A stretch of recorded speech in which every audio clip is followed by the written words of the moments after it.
Hey everyone, welcome to today's live stream. I am back for another round of Ask Me Anything on this gorgeous Saturday.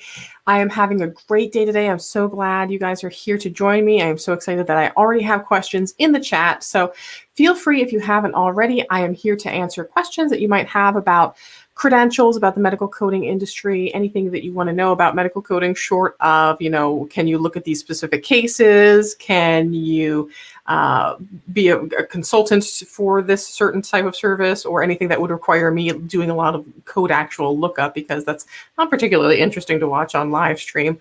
And this is the weekly opportunity that I give to everyone to ask me questions, because man, I got a lot of stuff coming in this past week, and I have just not had the opportunity to produce all of the YouTube videos, TikToks, et cetera, and to answer so many questions that are coming in. So I love having this opportunity every week to field some of the questions that have been coming in. So let's go ahead and we can get started with today's stream.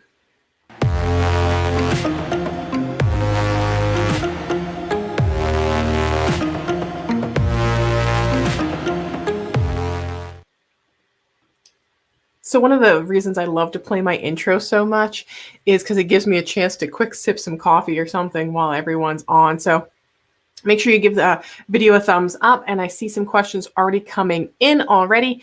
So I just want to say hello to a few people here. So I have Leah, I have BJ, I have NC Worker. Hello, everyone. Feel free to say hi in the chat today.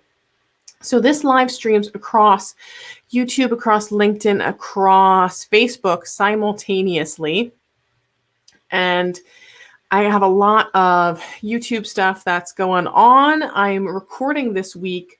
I'm trying to batch record. So I have a great opportunity right now to have some time to record this weekend. And I have a whole bunch of topics that I'm trying to cover. So there's been a lot of requests for HCC coding. What is it? How does that work? So I just finished recording that one, and I have a handful of other videos that I want to do. One of the problems I'm hitting though up against is, I try to be very, very considerate to the other medical coding YouTubers. And I know a lot of people like Huang, and he does good work. People swear by his videos helping them with the CPC exam. And I was just getting ready because I had been asked, like, oh, can you do kind of like some chapter section reviews? And I'm like, okay, and I'll start with integumentary because I already have a bunch of stuff on E&M. And that's my jam. And Huang just did a video on the integumentary review like 2 days ago. And I'm like, oh, should I hold back and not post mine for a while? I don't want to seem like I'm copying, because that happened not too long ago where I had a video planned that was very similar to one that someone else had already put out, but I already had a paid sponsor for it. So I couldn't like push it back or do anything because it was already like set. But yeah, so I'm really excited. I'm going to hopefully batch record a whole bunch of videos this weekend, which will free up some time for me to work on some other projects that I have going on. So if you are interested in your CRC credential, for example, I have I don't want to say AAP. Well, I am an AAPC approved licensed instructor. I don't work for the AAPC. I license material through them. But the CRC bootcamp is coming up April 10th and 11th, which if you're already in medical coding, no ICD-10, and you're looking to get your CRC credential, that is a fantastic resource where I basically do 2 half days and we refresh on some ICD-10 CM, but really as it pertains to getting your CRC credential. And that's really what that's focused on. Hello to Sheena. Good to see you here today. Feel free to ask questions in the chat. It looks like saying can't post comments to some destinations. I think that's more so me, though, probably, than not being able to see the comments coming in. So let's get started. Gina's asking, any tips on how to easily tackle the E&M questions in the CPC exam? So there's been some opinions going around recently about the E&M and how they're structuring it for the CPC exam. Historically, what they've done with evaluation and management is they will say, for example, let me just bring up my CPT book so I can kind of show you what I'm talking about. So what they'll often do is they'll say, this patient had Let me see if I can find a good one. Okay, so here's our home services codes. And you can see with the home services, they break them down by the type of history, exam, and medical decision making. So they'll say, hey, we had a new home service patient and they had a detailed history, detailed exam, and moderate complexity. And you just need to know to piece together those history, exam, medical decision making components to get that code based off of new versus established location, history, exam, medical decision making. So for a lot of the E&M questions, that's what they're going to ask you, is they're just going to tell you what type, what location was it? Was it a skilled nursing facility? Was it a home visit? And then they'll give you the level of history, exam, and medical decision making. Now, I've heard a lot of instructors that are still saying things like, oh, well, they're not going to test you on, how to score E&M. If you look, though, at the CPC curriculum updates that they made for 2021 when they changed the office outpatient codes, so CPT codes 99202 through 99215, if you look at those, the questions that they ask you now are not, they're not like what you would have on your scorecard. They're not like, we're going to tell you that it is moderate number of complexity of problems addressed and moderate amount of complexity of data and moderate risk. They actually have you score out based off of this curriculum here. So what I've done in my book, just to kind of remind myself, is for these E&M questions, the grid is on page 16 and 17 of your CPT book. So if you flip over here, you're going to need to know how to score out for at least the office outpatient visits. I mean, I can't say for sure. I've not taken the CPC exam in 2021. But just based off of the curriculum updates that I've seen, the new practice questions that they have for the CPC exam, the new review questions in the CPC exam test books, the question database that I have as an instructor, all of those office outpatient questions have now been converted, that they no longer give you the levels. They just give you the note and tell you to score it based off of, can you see how many chronic conditions the patient had, how many labs did they review, what was the severity of risk, was there prescription drug management, was a decision for complex surgery made, etc. So everything else, I have a feeling they're still going to give you history, exam, medical decision-making levels, but just make sure you're well aware of how to utilize those tables on page 16 and 17 of your CPT book to tackle those E&M questions for the office visits. And honestly, some of the E&M questions that they might ask you might not even be ones that you have to score. It could even be something like a preventative visit. They might just say, hey,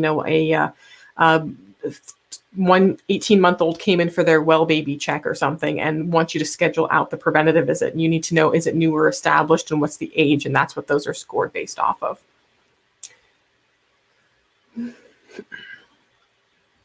Mary is asking, will getting my CRC through your online course along with my current CPCA remove my A without going through Practicode or having work experience?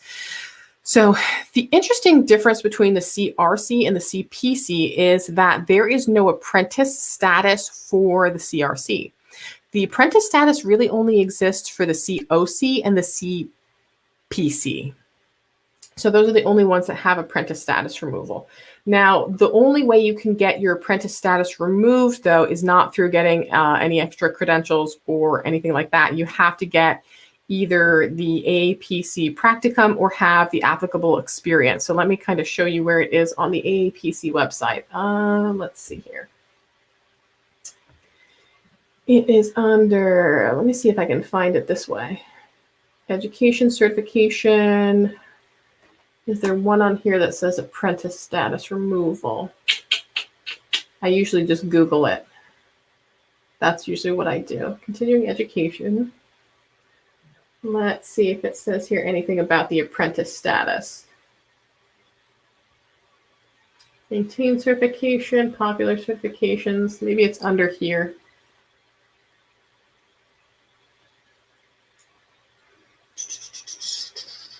CPC exam is now online.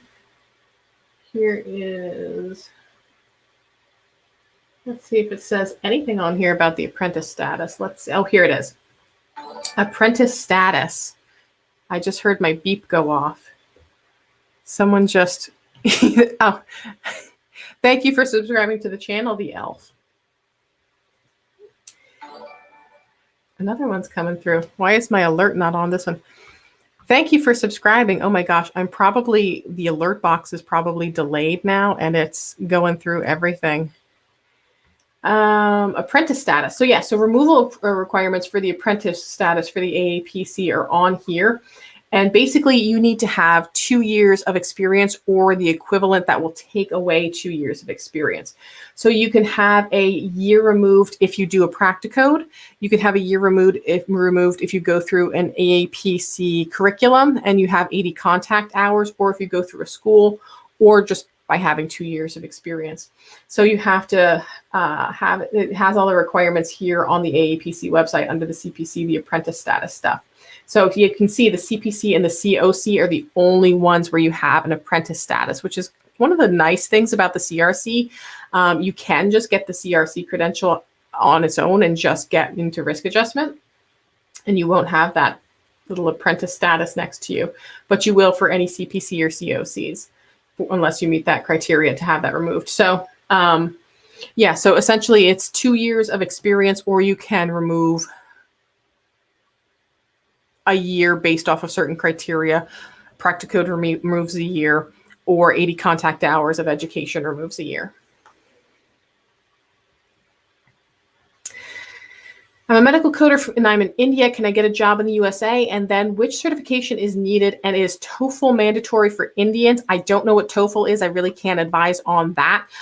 Yes, there are lots of offshore people that get jobs in the USA for medical coding. Unfortunately, since I'm US based, I don't really have a lot of experience that I can provide as far as how that works, what the work requirements are or anything like that. But you would need to be certified. Almost all employers will want to hire coders that are certified as a CPC. Leah says, I'm realizing that I like diagnosis coding more than procedure coding. Is there any job position or titles where I can just do that? Just one or both? If so, would you recommend going in that direction? So yes, so the CRC credential, the risk adjustment coding credential, the one that I'm currently teaching, that is just ICD-10-CM coding. It's not CPT, it's not HCPCS, it is just ICD-10-CM. So if you go onto the AAPC website, that would be this certification right here, Certified Risk Adjustment Coder. And you can get just your CRC credential. If you want to circle back and get your CPC after that, you absolutely can. But this is the CRC credential. So you can even see when you prepare for the exam. Let me hit, no, maybe not that one. Prepare, approved manuals. So all you need, it'll show you right here, is your ICD-10-CM manual, because that credential is just based off of risk adjustment. And it's great. So if you look onto like Coders Direct, there's a ton of positions that post all the time for risk adjustment coders. So if you search for the CRC credential here, codersdirect.com, it will list for you all of the current positions that are available for people that just have the CRC certification. Now, again, you're going to face the same thing with this credential as you will in any medical coding certification, as you will with just about every job industry right now. A lot of people want experience. And I've been getting a lot of comments lately from people that are like, oh, well, how do you tackle the experience issue? You know, no one wants to hire anyone without experience. It seems like medical coding, no one will hire you if you have experience. And I'm kind of curious, and I wonder if anyone has any feedback about this, but I've seen so many comments just in general from every industry across the board that people are having trouble getting jobs without having a few years of experience, right? That, you know, and that people are hiring for entry-level positions, paying very low and wanting bachelor's degrees. I mean, this just seems to be an across-the-board thing. And I'm genuinely curious if anyone knows, like, what are the industries that are hiring people easily that, you know, don't have certification, or they just went through a training and just have that? Because I think I would like to tell, like, when people come to me and they're like, oh, I thought I was interested in medical coding, but it looks like everyone wants experience, and I don't want to have to worry about, am I going to get a job or not? I would like to say, well, here's kind of the industries you could get into where if you pass a certification or get a degree, like you're pretty much guaranteed someone will hire you. I have no idea what those are. I don't know if that's programming, if that's carpentry, if that's like what it is that I could tell people like, yeah, you might want to look into this industry instead because apparently they'll hire you right after training. But back to codersdirect.com. Let's see if it's loaded because this, it's been loading slow for me lately. I don't know if that's just me or everyone in general. But yeah, so you can search here for positions that just hire risk adjustment coders. Or the other thing you can do is if you go into indeed.com, you can type in HCC coder or risk adjustment coder. And these are positions that are just for people that are looking to get into risk adjustment, which is just ICD-10 CM code. So if we look here, let's see if they require the CRC credential for this one. Remote HCC coder. Oh, interestingly, they have an understanding of ICD-10 and CPT coding. I don't know why, but let's see if they have a credential requirement here.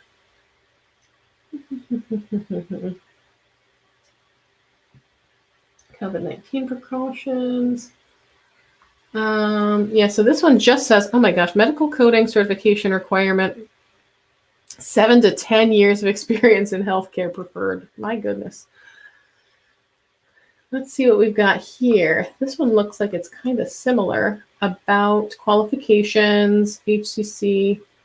Yeah, so it looks like some of them are taking a CPC just for HCC coding. I guess it kind of depends on the employer. Remote HCC coder, working with ICD-10, minimum requirements, must hold a certification, RHIA, RHIT, CPC, CPCH. You can tell this hasn't been updated in a while because this CPCH has been the COC for quite a number of years now. But yeah, they used to call the COC the CPCH, which was CPC hospital based, but it's really outpatient. Remote HCC coder, ICD-10, qualifications, CPC or CRC is required. So yeah, there's a lot of positions out there for risk adjustment coding. Let's see. It looks like everyone's having a whole conversation in the chat while I'm just going away looking at job titles here. Someone's saying, will your materials benefit those looking to take the CCS? My understanding of the CCS, and I can't say for certain because I've never taken the CCS. I don't have any HEMA credentials, actually. One day. It's on the list, just not up near the top. CCS, from my understanding, does test you on inpatient coding, so ICD-10 PCS, and I only teach on professional coding and risk adjustment, so ICD-10 CM, CPT, and HCPCS. So I don't believe that the materials that I have would be beneficial for the CCS. How much are online classes? Do you know of any grants or scholarships? That's a great question. It really depends. There's some independent instructors. I know like Integrity Coding has some pretty low rates. Danita, and some people love Danita. They think she's a great instructor. I have no point of comparison for that. So because she is, is kind of a solo person like myself, she can offer things at a lower rate than someone who has a lot of overhead. If you go through community colleges, if you go through your business schools, those are the ones that you're going to be able to get financial aid with if it is, or grants or scholarships. But a lot of the online programs like AAPC, AHEMA, the independent instructors, the course organizations, they are not able to offer federal aid, financial aid, anything like that. They may have payment plans that might actually be coming at lower cost. You can also check. I have a partnership with onlinedegree.com because I don't like to personally recommend different classes, courses, schools, partially for liability purposes, partially because I also just I don't know what all the schools out there are. I've only gone to my medical coding schools at Reading Community College and so forth. So I've partnered with them. They basically developed a quiz that's going to ask you the same type of questions I would, like how soon do you want to be done? How much money do you have to spend? Are you looking to take them completely online? Do you want books included, etc.? And they'll pair you up with a school that kind of meets all of the needs that you have. So if you go to I wish I should have a button for it. Go.onlinedegree.contempo. I'll type it in here. Go. And they can help pair you up with a school. And they have lots of different availabilities there.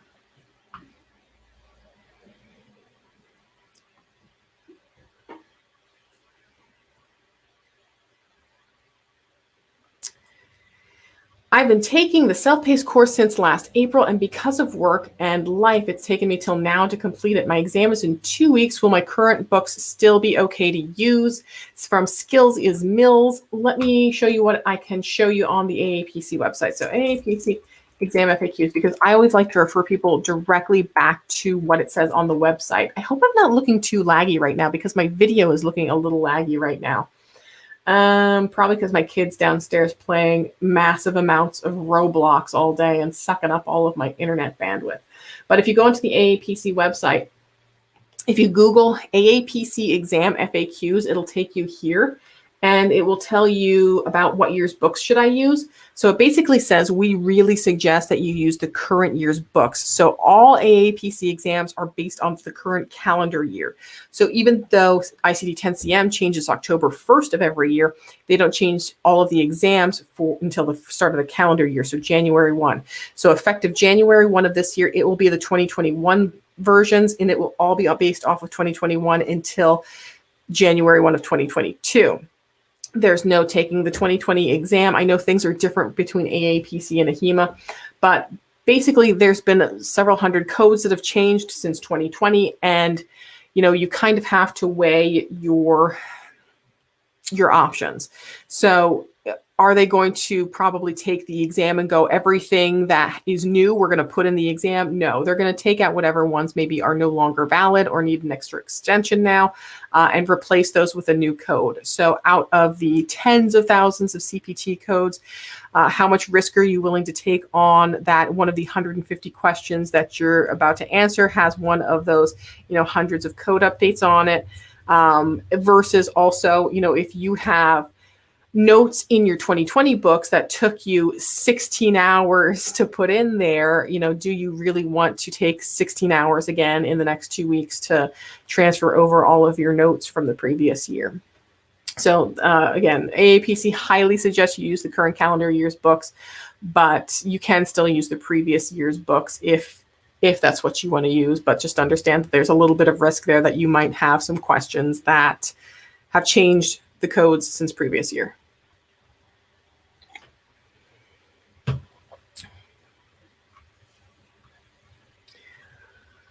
Okay.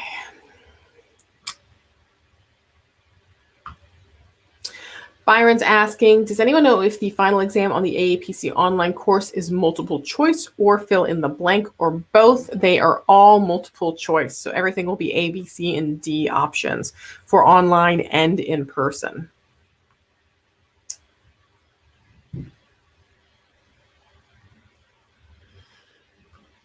Chandler saying, I'm CPC and CIC certified. I want to pursue the CPCO. Please let me know how to prepare for the CPCO. Yeah, so the AAPC has programs for that as well. So if you go to certification, there is the CPCO is here. And that, I believe, you don't need books for. You can bring a reference of your choice. I think some people have brought like the OIG work plan that they printed out and have it in a binder. But it's 150 questions, same as the coding credentials that you've had, 5 hours, 40 minutes. And there are some resources that you can get and use to prepare for that. There is certification preparation courses that the AAPC has.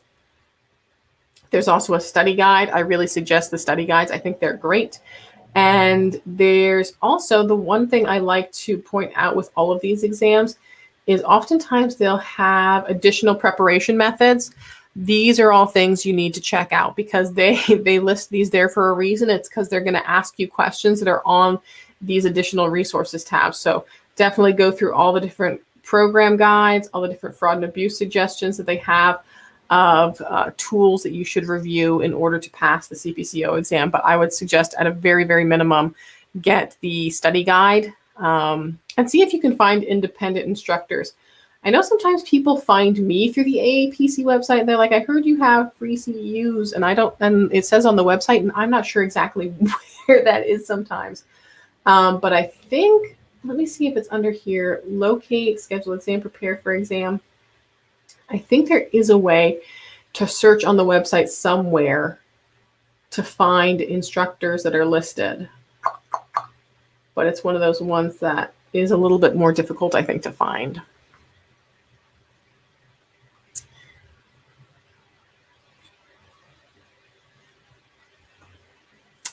Letty's saying externing is a great way to get your foot in the door. Absolutely. If you can get an externship or an internship, that's definitely beneficial. I've had a handful of people tell me that they were offered an internship through the course or program that they went through, or school, opted not to get it, and they're regretting it. And I've heard that more so often than I chose not to get my internship and that turned out okay. I would say maybe not always required, but definitely beneficial. Definitely beneficial.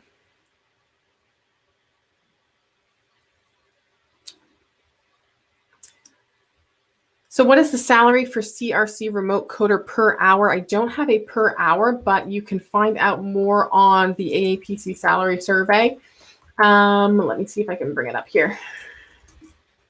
And, you know, salaries all really depend on a lot of factors. Like, where are you, like, even with remote, like, where is that remote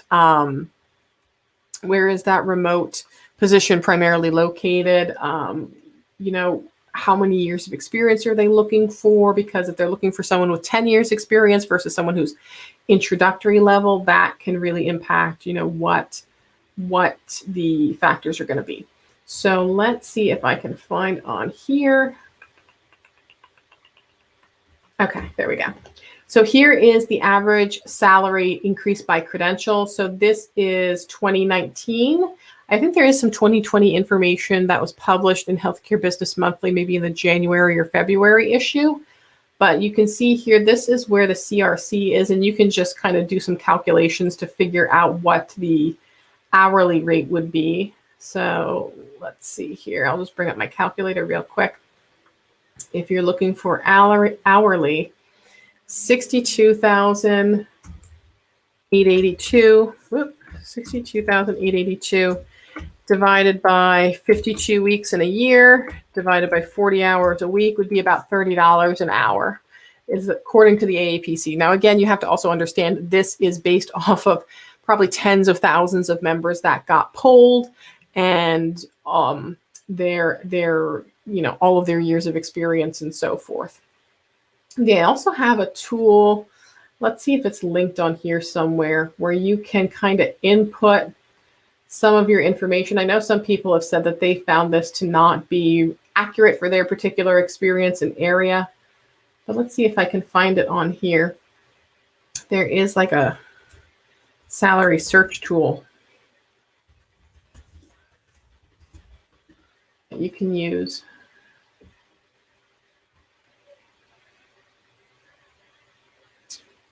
Do you guys think I should put music on? Because there are websites where you can get free, like, low music to play while you're doing online streams.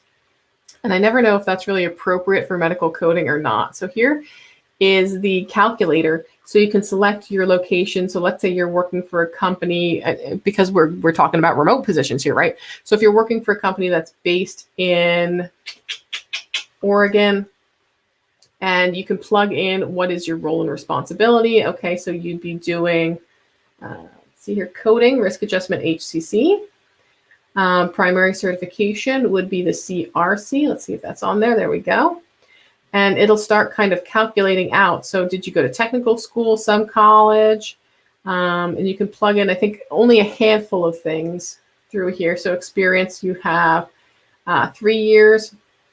And it'll kind of pinpoint a little bit more based off of their criteria, their data that they have available, what the approximate salary is. And again, that's going to depend on a lot of different things, because there might be certain organizations that they might not pay as well, but they might have like phenomenal insurance benefits. They might give you a ton of time off. So, weighing that between salary, or sometimes they might match your retirement benefits, that they'll give you a ton of extra money for retirement instead of putting it into your salary. And sometimes they do that because of, tax reasons or whatever, but definitely some things to consider.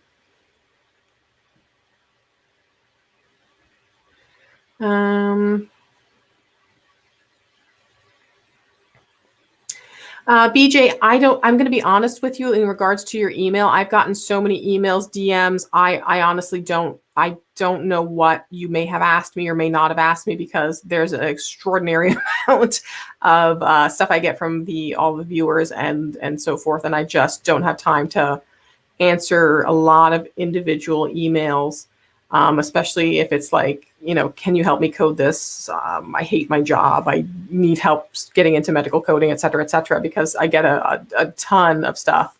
And if I spent all the time answering every email and DM that I got, I wouldn't even be able to have time to post stuff on the YouTube channel. And, I have a very large reach that I need to get to. So let me just go through here some other stuff that I saw come through the chat.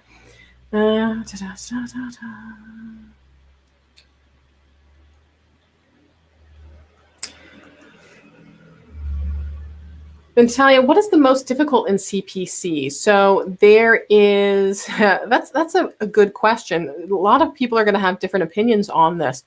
I personally find cardiology to be the hardest. Others will say that they think the stuff that I like, the integumentary system, is absolutely the hardest, because there's a lot of changes based off of sizes and locations and depth. So it really depends on what you are drawn towards. So if you like cardiology, you'll probably be better than I would be at cardiology. I don't think there's really any particular section that is harder, although I hear a lot of coders say that they also agree with me that they think cardiology is tough. Okay, so how do you mentally prepare for the CPC exam? The time limit, 1 hour and 50 minutes on the practice exam I've been doing is so stressful. So, it is stressful, and you have to understand that with medical coding, there are productivity standards. So that's why they kind of keep you timed as far as the exam, because they want to make sure that you're successful when you get out there with the productivity standards that are in the industry. Now, of course, as you're just starting out, they're going to give you some grace periods till you can start picking up speed for whatever specialty there is. And it is a little stressful, more so than when you get in person, because in person, you're probably going to focus on one or two things, right? You're going to be working at, say, a nephrologist, and you're going to be doing just kidney stuff, and you're not going to have to worry about every other section and chapter in medical coding, because you're focused on one particular specialty or area. But as far as mentally prepare, there's a lot of, I would say, if you're having trouble with doing the time limits, break it down into smaller pieces. Maybe say, I'm just going to do 20 questions, and give yourself, 40 minutes to do 20 questions, or 50 minutes or whatever, and start just breaking it down into smaller pieces and then getting into larger pieces as you go forward.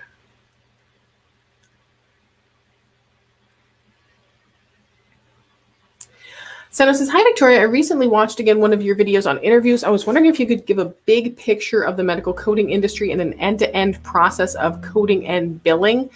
I do have some videos that I have on like what is medical coding and what is medical billing, but as far as an end-to-end process, I could try to do that. One thing that you can look at is, let me see if I can think. I know Gina Piccarelli did a webinar not too long ago, but I'm not sure if it's available for free anywhere. And it was kind of like the ride along with a claim, where she kind of showed you, here's how we start the medical record, and then it goes into a claim, and then here's the whole lifespan of the claim and how it goes through the whole billing process until it gets adjudicated. And so that might be helpful. I could try to maybe do something like that, but I'll see if I can add that onto my list of videos to make, to like do the whole kind of life cycle of it.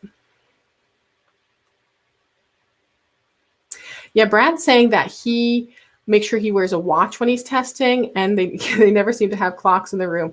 Yeah, that's one of the tough things about when you're an officer and you kind of have to proctor the exam on borrowed space. You don't always have control over clocks. Some people bring them in. They bring in alarm clocks.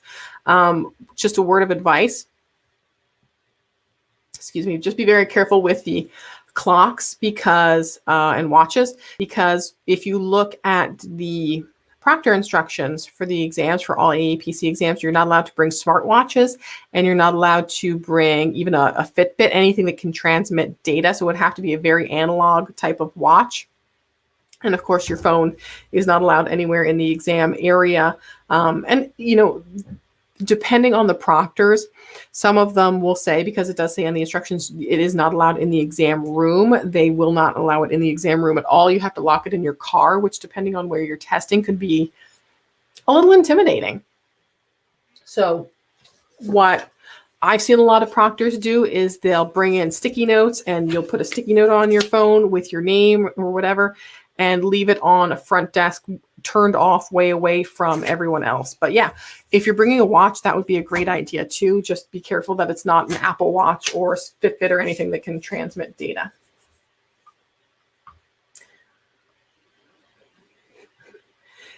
Leah agrees with me. Cardiology is the worst. And you know what? I pointed this out, gosh, I think in one of my recent videos where I talk about you really have to understand your book, because some of they're going to want to test you on things that are guidelines in your books, that are how to utilize your books. And I've seen coders that will draw these huge diagrams in their books. You know, I saw someone recently doodle out the entire blood flow of the heart and how it flows through. And I'm like, this is in your book. Like if you go into your cardiology section in CPT, there's a diagram that has the heart, and it shows you what the blood flow is of the heart with little directional arrows. So if you understand the illustrations in your book, the appendices in your book, the guidelines, like a lot of that stuff, you can kind of eliminate some of those notes you think you might need because you know where the things are in your book.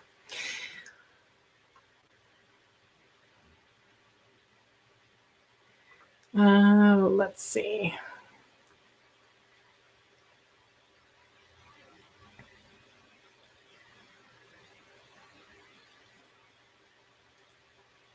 So I'm seeing some comments on here. It looks like there was a little bit of a conversation about just getting started. And I have a video that's available that's kind of alternative jobs for medical coding.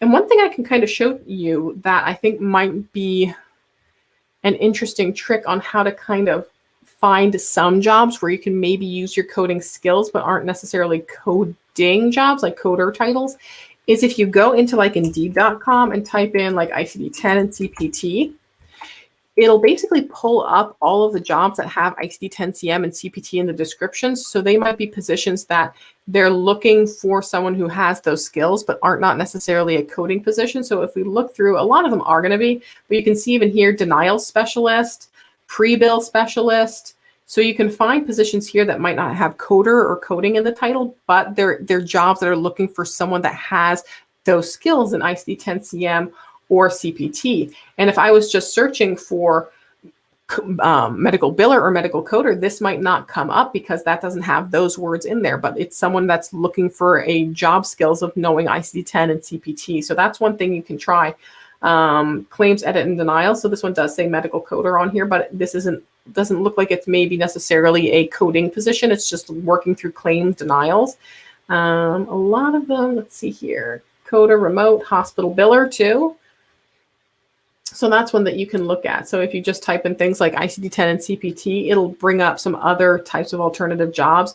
The other thing I suggest is if you go to your, there's a particular healthcare system or hospital you want to work for, you can go directly on their website, look through all their career options. Some of them have them bundled under administrative. Some of them do have like a health information technology or coding or billing type of section. Just go directly to the website and look at them, because sometimes you can get in much faster going directly through the hospital or healthcare organization's website. because it might take several days. If they're going to post it to Indeed or post it to LinkedIn or somewhere, it might take days until they post it on there. And by then they might have, found someone and you can get in faster. Susan's asking, do I teach on CPC? So a couple of things to talk about here. So I am a good chunk of the way done preparing my CPC course. I am hoping to have the CPC course together for April. It's a lot because we're talking about typically, oh gosh, I wouldn't be surprised if it's 50 to 60 hours of video that I have to record and edit and put together in order to get the course together.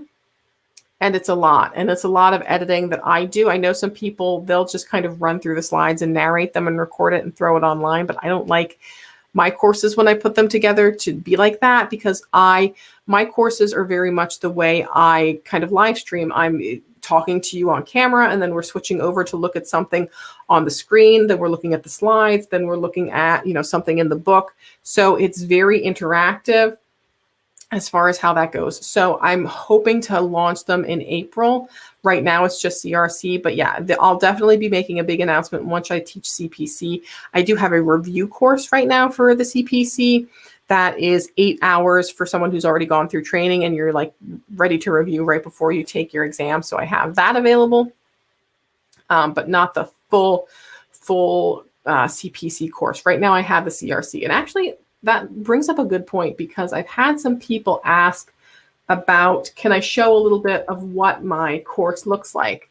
So let me just bring something up here real quick, because I can show you exactly what it looks like. Because I do have a preview, and I'm actually going to be updating it soon, my CRC, not because there's been a ton of content changes, but just because I've upgraded gear, I've upgraded my audio. So I think it'll just look a little bit better. It'll be a little bit more engaging, a little bit more aesthetic versus the older version. So more so to have kind of a visual upgrade more so than a content upgrade. But let me get into my course so I can kind of show you what it looks like. Course curriculum as a student. Okay, here we go. So this is, boom, here we are. This is exactly what the course looks like when you are logged into it. So this is the risk adjustment coding course that I have for the CRCs. The CPC one is still being built, so it looks pretty similar though. So this is a introductory video, and it just kind of gives you a welcome. And then over here is your navigation. You can see these are all the different chapters. So this is the business of medicine. And then there's just a video that you watch, and it's just me telling you about the business of medicine, going through. And like I said, it's kind of more, and I apologize because the video does take a little bit to load if I'm skipping around through the video. But it, yeah, come on. It's because I'm trying to live stream at the same time. There we go. So I'll get my face out of here. You can see it's the slides, and then there's me, and I'm kind of talking you through it as we're going through. There's some, I think, animations that pop in every now and then. And there's me kind of showing you a little bit of points in the book as we're kind of going through some of the sections where we actually go through coding. You can access through all the chapters. You can skip around in here. But a lot of it is videos, and then there's quizzes that you have to take at the end of each chapter to kind of test your proficiency. And then there are practice questions as well. So here you have a quiz, A, B, C, D, and you can go through the quizzes. There's, so every single different chapter has video instructions and then quizzes. At the end, there's rationale. There's test tips that I have for the exam. There are practice exams, case studies. There's your CEU certificate. So after you pass through all the exams, it'll launch a CEU certificate for you. And even in here, I have like a toolkit where I'm like, here's the different tables that you need. Here's some notes that I have. Here's the different HEDIS measures. So really handy, mobile friendly. And that's how I kind of launch my courses. So hopefully I'll have the CPC launched as well. But again, I'm hoping to get some little review chunks posted on the YouTube channel now, but I'm like, I don't want to like step on Huang's toes that he just did the integumentary and I already have half my slides done, that I was going to do the same thing.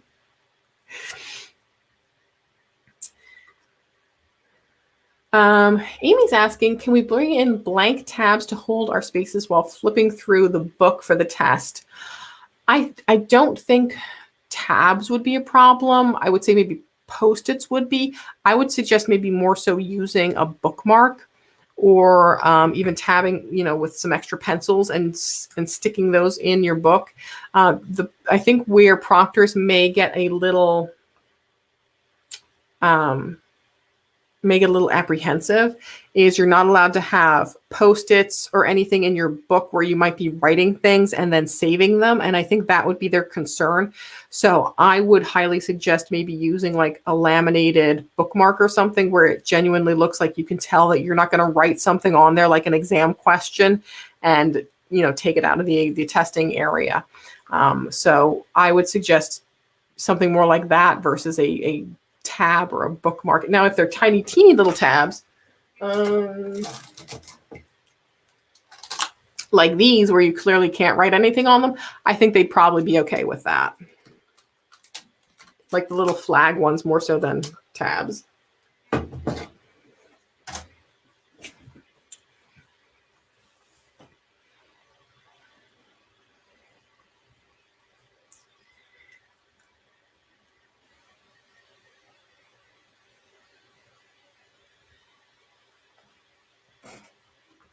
Lee is asking, if someone asks you, why should we hire you over other applicants? I'm a CPCA without any coding experience. How do I convince the hiring manager in a powerful way? I would work towards the concepts of you being a fast learner and really play on the particular organization. So the organization that you're applying for, study them, learn them, go to their website, find out what their goals are, their culture is like, and really play up to you're being a better cultural fit versus other applicants, that you're able to learn things very fast, you're computer proficient, you are a team player, and really look at what they have on their website of what they're looking for and speak to that. If they give you a job description specifically, look at some of the key terms of what's in that job description.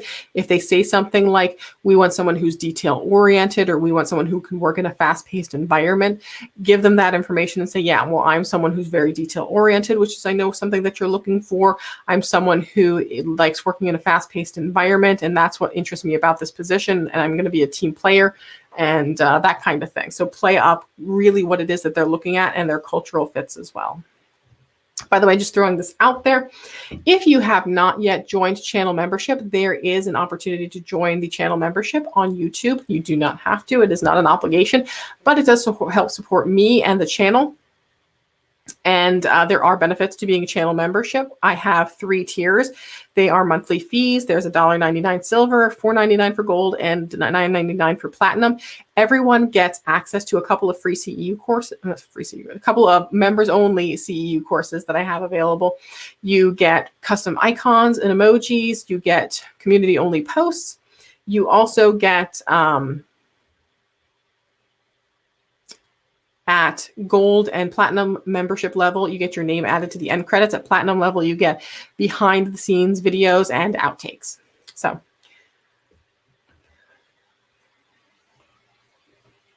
other questions coming through. Just 1 second while I get some coffee for myself.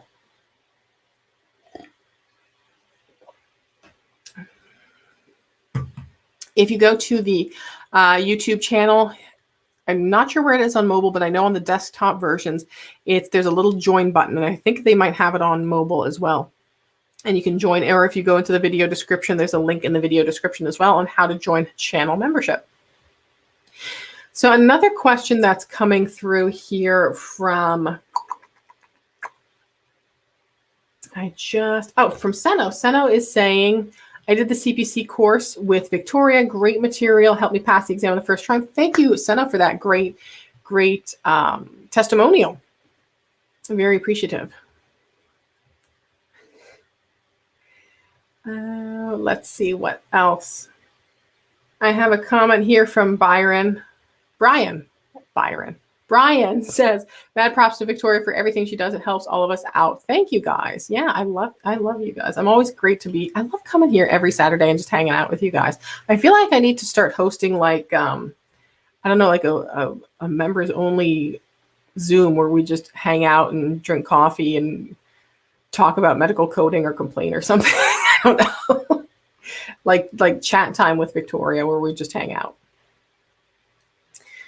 Let's see what else I've got here. Where is my...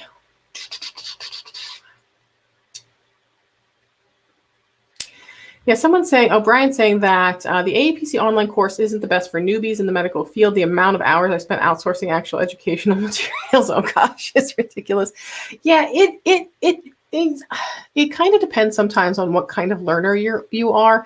Some people can kind of go through slides and pick things up. But I have a really good video that I'm putting together on how to learn med term and anatomy as a medical coder. And I think that's going to really help some people out because some of the insights that I have on that, I think are going to be very, very beneficial. Oh, I left Brian's comment up. Okay. So yeah, the other thing I've been considering, and So I know some people with their channel membership, what they'll do is they'll have a Facebook group community where people can go in and post questions, and then the only people who are paid members of the channel can access the Facebook group. I'm kind of reluctant to do that because moderating Facebook groups is tough, and I already have a couple that I'm moderating as a volunteer as it is. So I'm not sure if there would be a ton of interest in that. The other thing I feel like, maybe it's just me, and I don't know if some of you feel this way, but I feel like I spend a lot of time on TikTok because they just like to show me funny videos, and that I find entertaining. Like they're just like, here's some videos that you will find entertaining and amusing and funny. And I go on Instagram and they're like, hey, here's some cute pictures of dogs because we recognize that you like dogs and you like to look at pictures of dogs. And then I go on YouTube and they're like, here's some how-to videos that you will probably find interesting. And then I go on Facebook and it's like, here's some people that you think are your friends but are actually terrible, and let me show you that instead. And I'm like, oh gosh, I don't really want to be part of that. Can I go back to the places where they just want to show me pictures of dogs and videos that I think are going to be funny? But I know a lot of people are still swearing by Facebook, but I'm just not a huge Facebook-y person anymore. Amy, you're in the Pittsburgh area. Even for medical billing, they require 2 years experience. I wanted to get my foot in the door, and what? So like out towards UPMC area and stuff, I guess. Yeah, that's kind of tough. So, Pittsburgh area. So yeah, I know UPMC is out in Pittsburgh. I'm trying to think what else is out in Pittsburgh. I would say if you can't get into billing, I would start maybe looking for something in registration, or do kind of like I showed, like look for the ICD-10-CM, the CPT, even if it's pre-authorizations, maybe that you could do pre-authorizations. But yeah, that's tough if they're out there just doing billing. I mean, you might have to start looking, if you're able to work remote, maybe start looking for some remote positions that are more entry level or something that you could do remotely to get some experience. Da, da, da, da, da, da, da. Do I have one for the new E&M guidelines, like an in-depth review with case study examples? They keep clarifying, and there are so many gray areas. I do have one. I have not updated yet for the revision. I don't want to say revisions, but the clarifications, as you put that, the clarifications that the AMA just put out. So those I'm going to be doing a video on for YouTube. I still am putting it together because I had to go through like with NAMUS and some other websites and kind of get their opinion of it as well before I formulated my opinions and found out that maybe I didn't interpret it the same way that everyone else is kind of interpreting it. So that's going to be coming. There will be a YouTube video that I'll be doing on the most recent clarifications, but I do have a course available on my website. Let me log out of here so I can kind of show you. So contempocoding.com. And if you go to the online courses, there is one that I have on E&M, and it covers both sets of guidelines. So the history exam, medical decision making, how to score those out for the ones that still need history exam, MDM, and then also covers the 2021 ALPHA's outpatient guidelines, except I just haven't updated it yet with the new clarifications, but that will be coming very, very shortly. I do have the resources, of course, to the AMA stuff on there, just not my personal walking through the new clarifications, but I am posting that on YouTube, hopefully soon.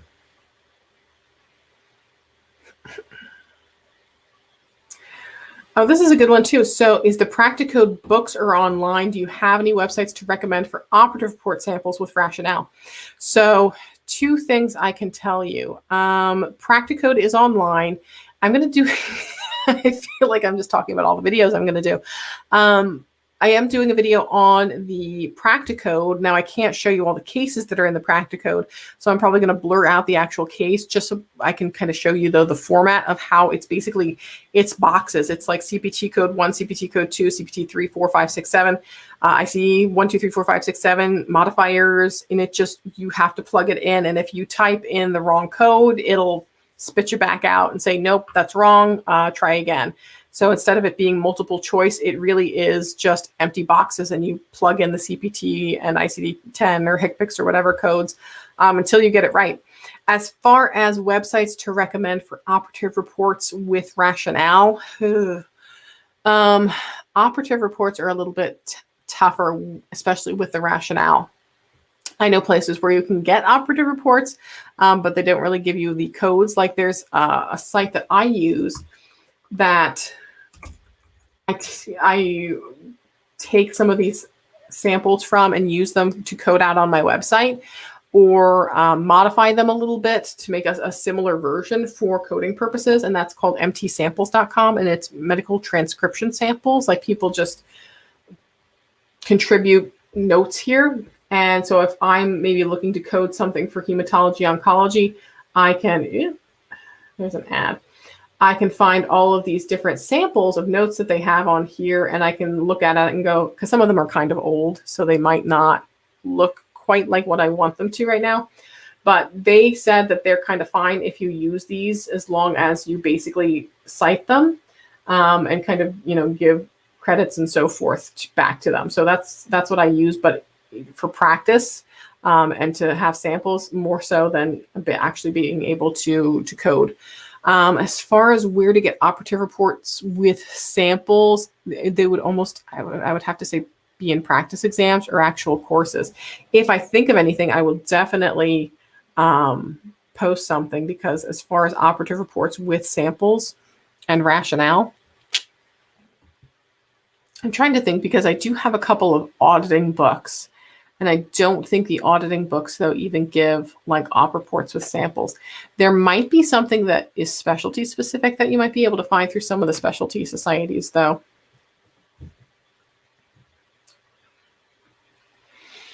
All right. I think I have time for one more question, because we're just getting to 3 o'clock now. Let me see if I have anything else on here. Oh, so everyone says that chapter meetings are a great way to make contacts and get advice, job help, but there are no meetings now, so any advice? So there are still meetings. It just might be that your particular chapter isn't having any. What you can do, though, is I visit other chapters near me, because I have a handful of chapters near me. Now, it's not super encouraged that you chapter hop, meaning that you go from a chapter in South Dakota to one in Ohio to one in Pennsylvania and just go to hop around and get the CEUs. But what you can do is go to other ones in your approximate area if you can't find one that is super, super near you. So networking, find a chapter right over here. And so if my chapter in Allentown wasn't having any meetings, I could just go onto the AAPC website under find a chapter, search by my state, and find out what other chapters near me are having meetings that I could go to instead. Typically, the AAPC kind of says, like, try to go to chapters that are maybe within like 100 miles of you, because reasonably in person you would have attended them. And we don't want to be in a situation where, maybe Erie, Pennsylvania has a Zoom account and they can only hold 100 people. And they usually don't get more than 100 people at a meeting, but now a ton of people are attending virtually. And now all the people that are in Erie, Pennsylvania are getting kicked out because they're having so many visitors. But yeah, you can go. So say if my chapter wasn't having any near me, I could go and check Reading's chapter, which is also near me, and see with this details, okay, they're having a chapter meeting about common surgical issues that can trip you up in CPT. And then they're having one that's post-pandemic healthcare. So as long as they've got room and they're okay with it, they might say, yeah, that's fine. You can go ahead and participate in our chapter meeting. Or I could go and even check like Altoona. I think I'm actually speaking at Altoona in June. Oh, that's probably Gina's presentation that I just talked about. Oh, no, it won't let me get in because I'm not logged in. Okay. But yeah, so that's an opportunity that you can do, is just check other ones in your state and see if they are having any chapter meetings that you can go to. And there are opportunities that you can take advantage of to network online. So if you go into the virtual meeting, there's going to be a chat box. Introduce yourself, say, hey, my name is such and such. I'm a new coder. I just got certified in September. I'm looking for a position. If anyone has anything, here's my email address, and interact through the chat box and virtually. So, right. So Practicode, yeah, Practicode is helpful in removing your apprentice status. It is frustrating because instead of being multiple choice, now you're actually coding things out.